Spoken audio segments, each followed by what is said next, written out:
Okay. All right. Hello. Hello. Hello. Comic and the Crone.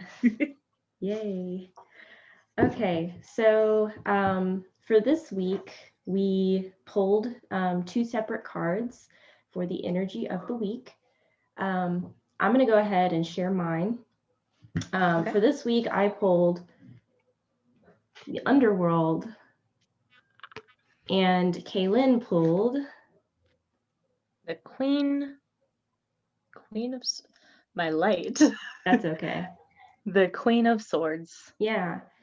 So we pulled these cards for the week. Okay, so the election's going on. Yeah, the election. We'll just get that out of the way. Yeah, the election's going on. Things have been just around the world kind of chaotic. Yeah. Just really, a lot of people are dealing with a lot of anxiety. Yeah. A lot of going through some stuff. Yeah, and I mean, I think yesterday, Mercury technically went direct, but for the next week to 2 weeks, we're in the shadow period of Mercury retrograde. And Mercury retrograde brings up old crap from the past. So people will run into miscommunications, exes will come in. Basically anything that needs to be purged in the way of communication is coming up, which is really unfortunate for an election. Not the best time. The last time there was an election during a Mercury retrograde was the Bush-Gore election, and No, really, and you know how that went. So that's what happens when you have an election in Mercury retrograde, and we're still, I think, until mid-November in Mars retrograde. So there's been that, and there's like a million other planets in retrograde right now. So basically, everyone's going through shadow work. There's a lot going on energetically, and of course, in like the forefront of our minds, we do have the election going on. So these cards are a reflection of that. I'm going to talk a little bit first about the underworld. The underworld is, well, kind of as it sounds, it's the nightmare, it's the ordeal, it's the darkness, it's but it's not always negative. Right, because sometimes you have a nightmare and it's supposed to show you aspects of your life that you're not actively dealing with. I mean, it's kind of like with shadow work, it's the shadow, but it's revealing to you things that need to be worked on. So while this is a very scary, anxious time, it's something that you have to go through and not avoid.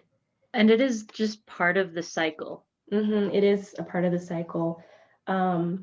We were talking a little bit earlier about how the underworld, if we want to think about it in terms of the seasons, the underworld would kind of be like the winter season, or you could even say it's, it's the nighttime. It's the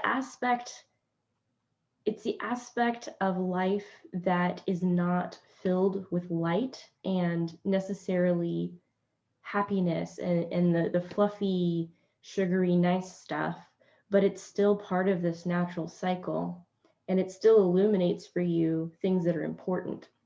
So within the context of what's going on right now, what I really get from this is it's deeply psychological. There's a lot of fear and anxiety, and it's more a projection of our like psychological crap that needs to be expelled. We're terrified of everything that could go wrong. Right. And I mean, I think, oh my gosh, I can't remember, but I think Pluto is in retrograde. If it's not, We talked about that earlier, so I'm pretty sure. Well, the underworld is tied to Hades, which is Pluto, and Plutonian energy is the deep recesses of your psychological unconscious that deals with the darker bits of life. But I mean, like in terms of like astrology right now, I can't remember. Pluto was retrograde for quite some time. And if it's not in retrograde, we might still be in the shadow period of it. Right. So people's deepest, darkest fears are coming out right now. I know for sure Pluto was in retrograde this summer when, all the riots and stuff were going on. So it was bringing forth these things in our society and our lives that were already there, that people just were turning a blind eye to. That's the thing about retrogrades, is it's not creating havoc, it's illuminating. It's not new information. No, it's not, because I mean, racism and systemic injustice and all of this stuff has been there. It's just that people have been able to turn a blind eye to it so long as it didn't affect them.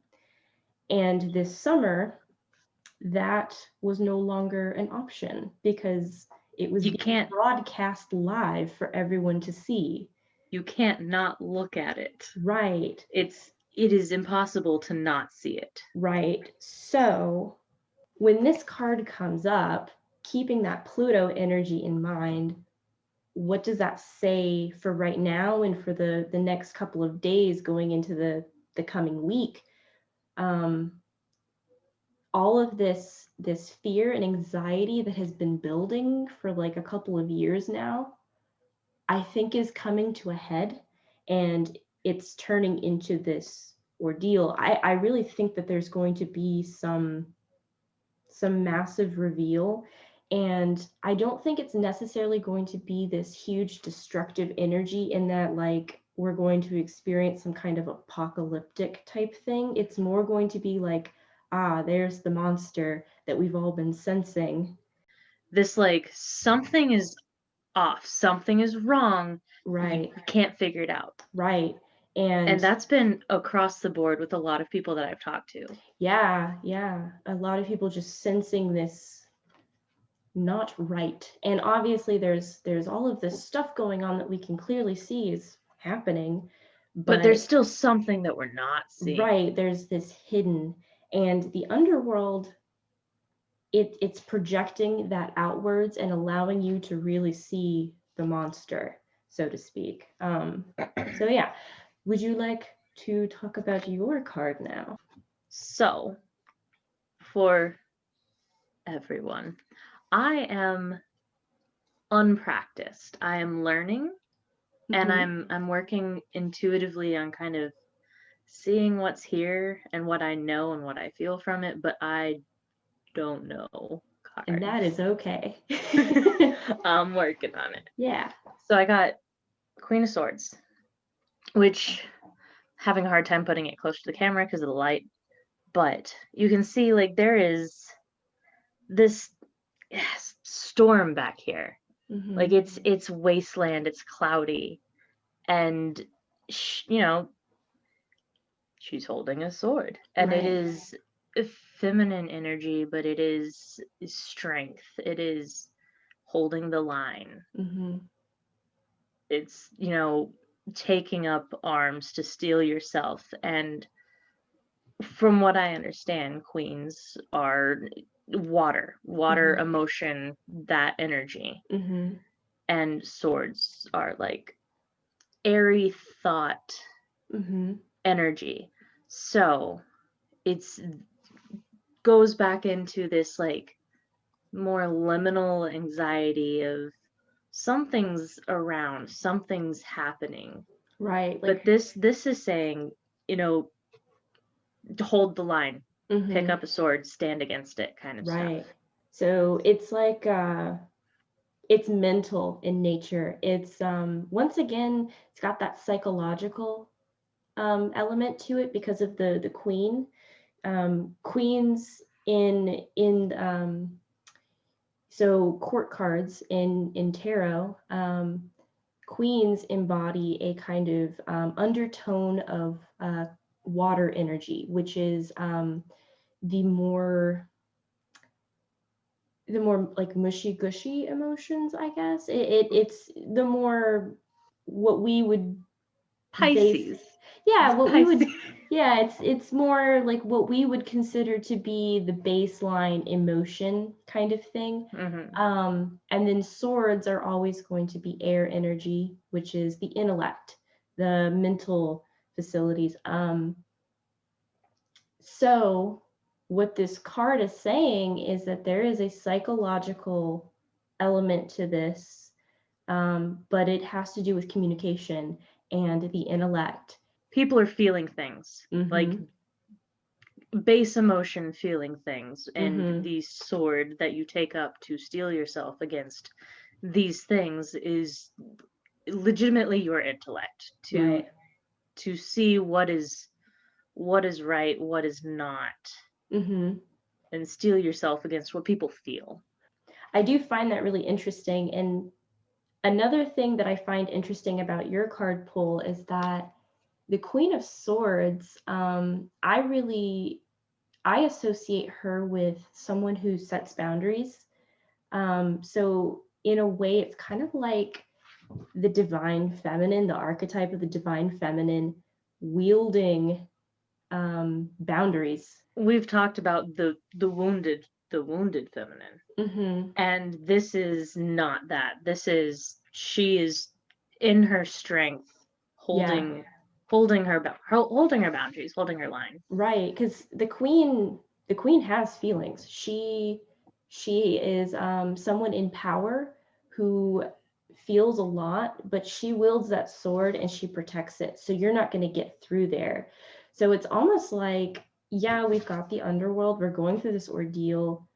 And in your card, there's that psychological element, but it's like taking a stand and cutting through. What I hear is like cutting through like the gaslighting, the misinformation. I was thinking that exactly now. That's really interesting. And like the fact that we're just coming out of a Mercury retrograde and you get like a Queen of Swords, it's like she's taking that power back and she's setting the information right. With the underworld, like there's this ordeal. I get a feeling there's going to be some kind of ordeal when it comes to information, and it's going to cause a lot of anxiety, a lot of fear. Well, and we're already currently seeing that with ballot suppression. Yeah. We found ballots. No. Yeah. That is backwards information. Right. And people are kind of like calling it out. Right. So I don't know. I really love that you specifically pulled the Queen of Swords, because it could have been the King of Swords. So why pull the Queen versus the King? Why not pull the Ace of Swords? Because the Ace of Swords, it's the pure embodiment of the sword's suit, which is that pure intellect cutting through, finding clarity, having absolute breakthrough and knowledge of what the truth is. So it's really interesting that of all the cards, it's the Queen of Swords, which I think is an interesting thing to always think about when you're doing your readings, is like, why this one? Why this specifically? Do you have any thoughts on that? So, this is the ace. Mm-hmm. And like, you can tell the difference in the tone of the cards. Mm-hmm. Like, this is, I don't know much about the ace or the king, but I think it is specifically to do with the dichotomy of emotion versus intellect. I definitely think that it's pointing to this emotional, psychological element. It's not just about clarity. I think all of this year, but especially like the last couple of years, there has been this rising to like a head emotional disturbance. Right. Not just in the US, in the world too, but I think we're mainly just kind of focusing in on what's current events for us right now. But there is undoubtedly this sense of like we've been feeling victimized. And it's interesting that it is the Queen of Swords, because if you look at these systems that are kind of at play, it's really kind of embodying the wounded masculine, this overt power and control and dismissal of things that we would deem the divine feminine, which is compassion, understanding, patience, wanting to share resources, that kind of thing. So it is interesting that the Queen of Swords came up. It's like, to balance this out, what's needed is the Queen of Swords, not just swords energy. But why wouldn't the ace have worked for that? Because this is about, I mean, it's clarity. It is. Yeah. Right. But I think the reason it wouldn't be just the ace is because the ace is the pure embodiment of that swords energy, which is great. And it would have made sense for this reading. But the fact that the Queen came out, it's pointing to this psychological element of protecting emotions and taking a stand against that. And once again, with the Underworld, there is that psychological element. So in both cards, there is the element of emotions and like fear, so it's not and just anxiety. Clarity of information. No, it is clarity against feelings. Right. It's clarity against the fear, clarity against the gaslighting, clarity against a very specific type of energy which has sought to oppress and control. And I think it's interesting that the Queen was used rather than just Ace of Swords. That would make sense. Right. But there's a little more to it, which kind of brings me to, I picked some other cards. So I got the Underworld, and I have these other cards. So I have the Thanatos card from my Archetypes deck. Which is death, correct? Yeah, this is the death card. And then I have the Apocalypsis card. So all of these cards, they have kind of a, I would say like an overlapping kind of energy. They kind of tend to show up in similar ways. It's things that people would be fearful of, worried about. It's destructive. It's destructive. Yeah, it has a darker nature. And given the context, I think any one of these would have kind of made sense, and I would have been like, oh, okay. I think the difference of the Underworld versus the other two is the Apocalypse card is destruction. Yeah, like yeah. Deconstruction, destruction. It is right. Taking it apart, dismantling. Right. And death is an end. Right. Death is a definite end. But the Underworld is part of the cycle. Okay, so I think that's really interesting because they do all kind of have a cycle to them. Apocalypsis is destruction that then illuminates truth. So what's being alchemized is lies into truth, right? So we think about apocalypse. The apocalypse will reveal to you these systems that will break, and then you come through like through the ashes and you find what's meaningful. Like the Forest Fire card. Yes, exactly. Right. Thanatos is death, and it is a kind of cycle. It is transformative. It is alchemical. Assuming we're not taking like an atheist perspective, right. At least within these archetypes, death is usually associated with a transformation from life into death.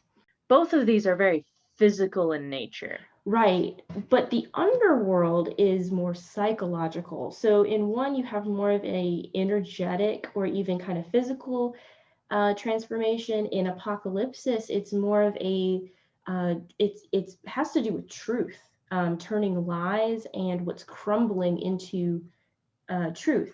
But the Underworld, this has to do with the deep recesses of the mind, illuminating what the real monsters are. And correct me if I'm wrong here. But so the apocalypse would be a thing that happens. It is not somewhere that you stay. It's not a state of being. No, And it can even show up that way, but it does tend to be more physical. Yeah. and death would not, if we're talking it's transformative, it would not be a state of being. It's not a state of like, Right. you are in it. It's happened in the underworld. You can be in it. It can be. Yeah. So within the context of this reading and asking, what's the energy of this election? What's going on for the next week? It can be kind of reassuring that we didn't get the Apocalypsis card or the Thanatos card that tells us that this is mainly psychological in nature, which is, it's still anxiety ridden, but it does illuminate for you the aspects of our society that are the true monsters. It's kind of like in Scooby-Doo, you reveal the real nightmare is actually the person who was in the costume. That's kind of more of a archetype of the underworld, I think, because it's portraying more of so say we have something that you're afraid of and then it's been like cast onto a wall, like this deep shadow, and like, oh, that's the scary thing.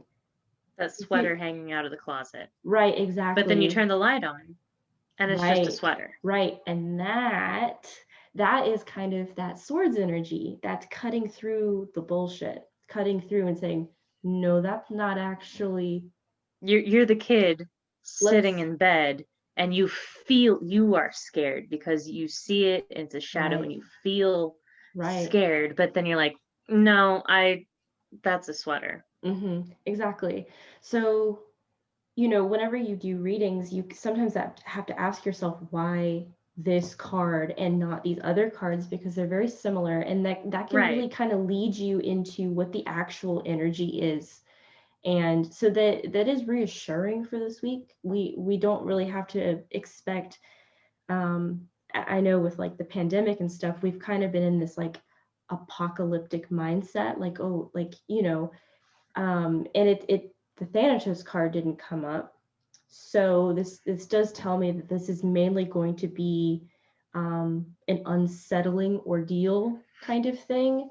But we can still say, no, this is and this isn't. It's the nightmare in this instance is usually something that's being projected outwards, and so you can kind of use that Queen of Swords energy to say, no, you can't play with my emotions anymore like that, and I'm going to get to the truth of things. The Queen of Swords, she stands up to gaslighting. She stands up to the narcissistic abuser, which is kind of fitting. So for so many people right now, they're doing intense shadow work. And it's not like normal shadow work where it's like, you take some time out of your day to do it. It's like it's been ongoing. Like basically, I think since like September until probably December, just expect to be extremely tired, and don't be upset or too hard on yourself if you really can't get much done other than stare at the wall, because everybody's kind of there right now. Like things that they haven't wanted to deal with is popping up in some way or another, whether it's through their personal relationships, through their health, through their work. I mean, it's any variety of things that have been sitting in the back of your mind and not been dealt with are coming forward as this living nightmare. I think that it's worth noting that in the card for the underworld are pomegranate seeds. Yes. Pomegranate. Yes. Be careful, because they can stain your fingers. They can stain your fingers. So the underworld, what she's talking about is, let me see if it'll. Okay, so the underworld is related to the Greek god Hades. So his wife, Persephone, she is the Greek goddess of spring. And in the myth, she goes and spends 6 months out of the year with her husband. And he gives her 6 pomegranate seeds.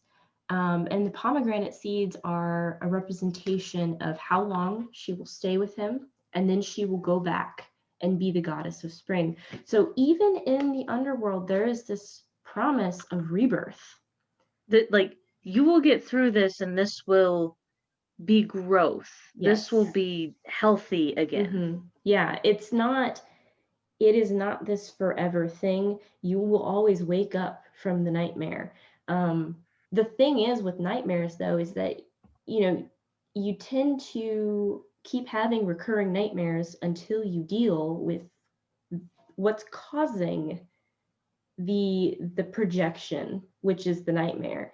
So usually there's something going on in your subconscious, in your waking life, that you're not dealing with or not aware of, and that's why you're having a nightmare, and it will recur until you deal with it.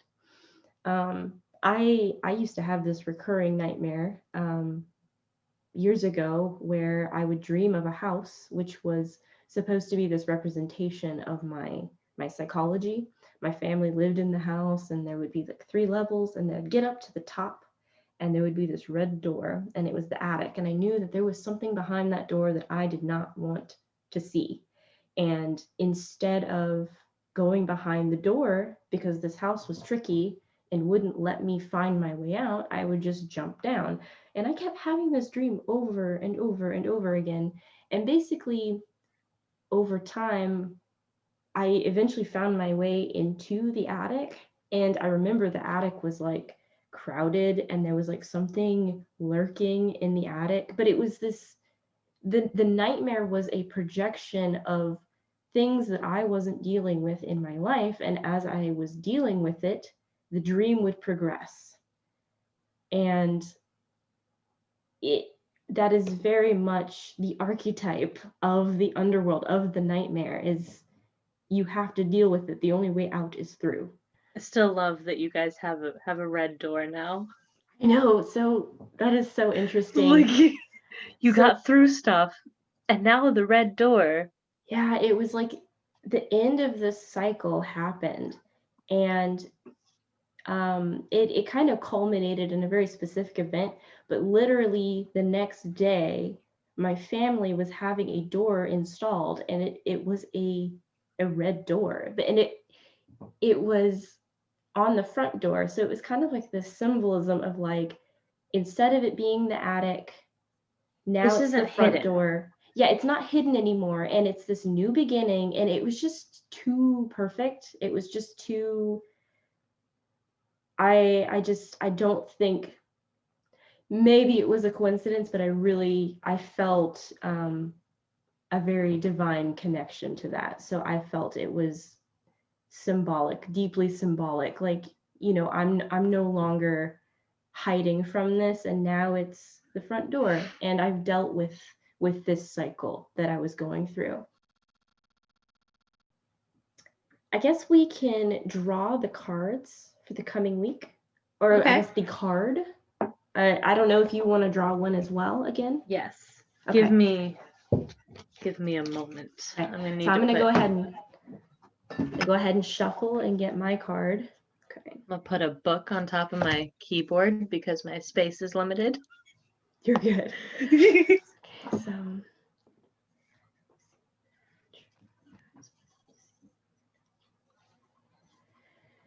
please give me a card for the collective energy starting Monday of next week. What's the collective energy? I guess I should shuffle these into it. So it could be the underworld again. Who knows? I hope not, but okay.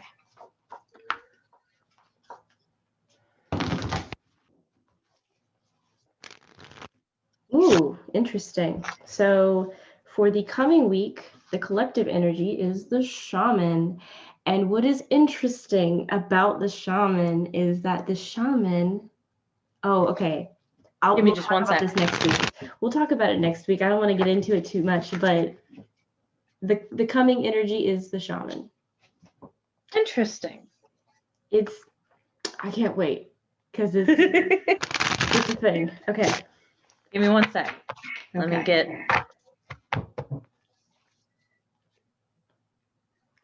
Oh, I want to talk about it, but I can't. Next week.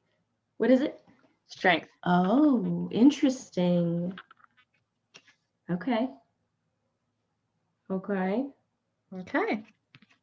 We'll see. We've got some interesting cards.